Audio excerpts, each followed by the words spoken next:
Excellencies, distinguished guests, ladies and gentlemen. It's a privilege to be in Riga today, a city where the rhythm of history meets the pulse of innovation.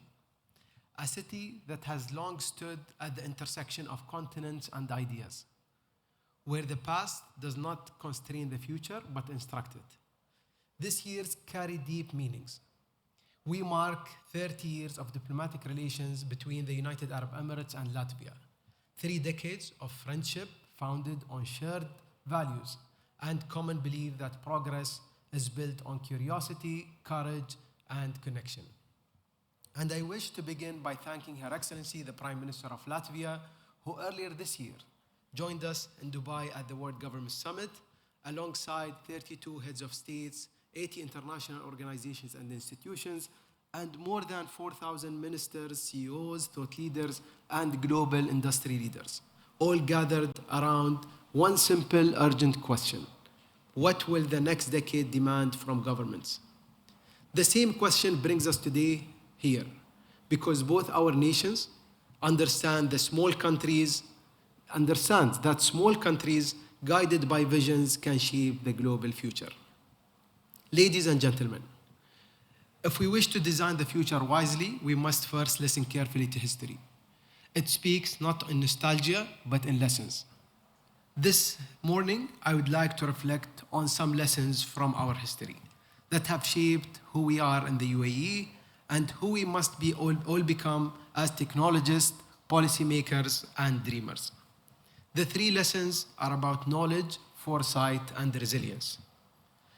6 centuries ago, the Arab world was the center of global knowledge.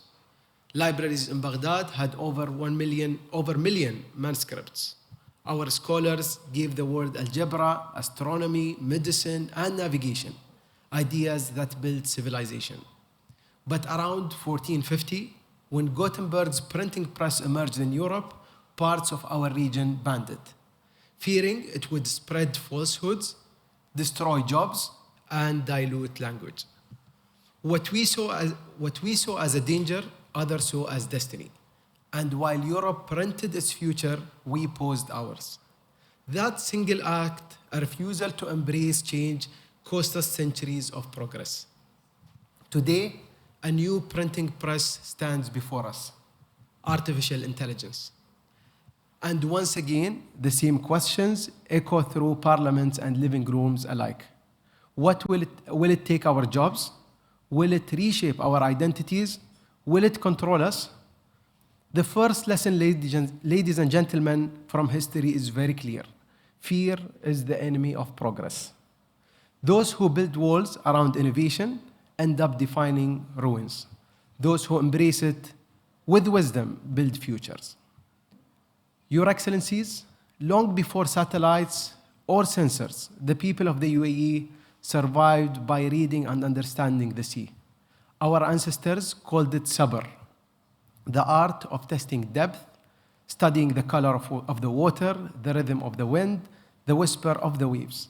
It was foresight born from patience, an early form of data analysis written not in codes but in courage.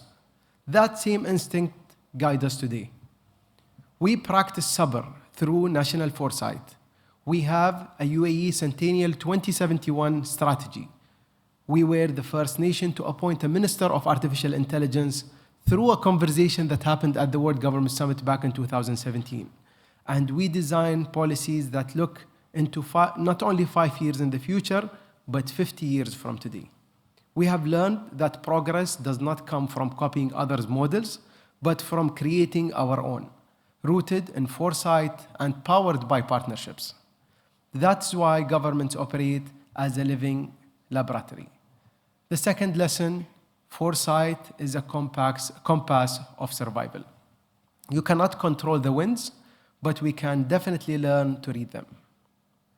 Ladies and gentlemen, a century ago, the Gulf's natural pearl industry employed over 70% of our population.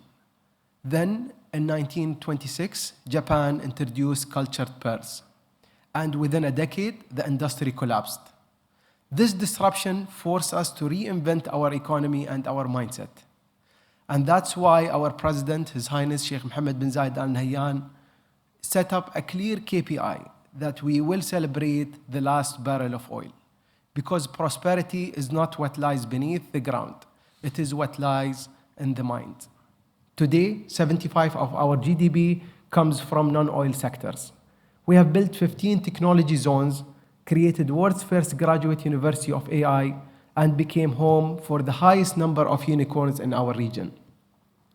The lesson here that we should not wait for disruption. We should design transformation. If we could reinvent our destiny once, we can do it again. Ladies and gentlemen, we meet at a defining moment. Technology is no longer just an industry. It has become the bloodstream of governance, the language of diplomacy, and the frontier of ethics. Artificial intelligence, quantum computing, digital sovereignty, these are not abstract concepts anymore. They are policy choices. And the question before all governments today is simple but super urgent. How do we ensure technology serves humanity and not the other way around? The global AI market is projected to reach up to $15.7 trillion in economic impact by 2030. Quantum computing will soon solve problems once thought impossible. On the UAE, the digital transformation has saved the country approximately $4 billion. These figures reflect savings from modernizing the government and implementing advanced technologies like artificial intelligence to improve efficiency and services. Ladies and gentlemen, friends and partners, the World Government Summit, born in the UAE but belonging to the world, embodies these three lessons I shared earlier: the courage to embrace change, the foresight to navigate it, and the resolve to design transformation. Each February, we host the world in a conversation in Dubai in the UAE, not to predict the future, but to turn foresight into a framework and visions into actions. Together, we explore how AI, climate, health, education, trade, and other sectors can become engines of inclusion, ensuring that progress leaves no one behind. When Her Excellency, the Prime Minister of Latvia, joined us earlier this year, she reminded us that digital trust is at the cornerstone of progress, and that technology must deepen the bond between governments and their people, not distance it. Our dialogue today continues that same mission to build a future where technology serves humanity, not the other way around. Ladies and gentlemen, Your Excellencies, as I stand here between the Baltic Sea and the Arabian Gulf, I see two shores joined by one horizon, two regions shaped by history yet united by vision.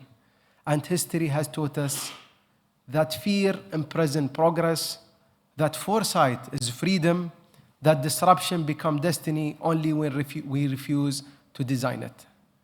If we carry these lessons into our age of AI, we will not adapt to the future, but we will design the future together.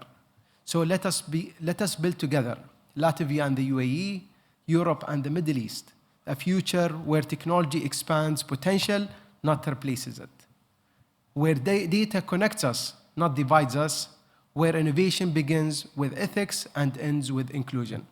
Thank you so much.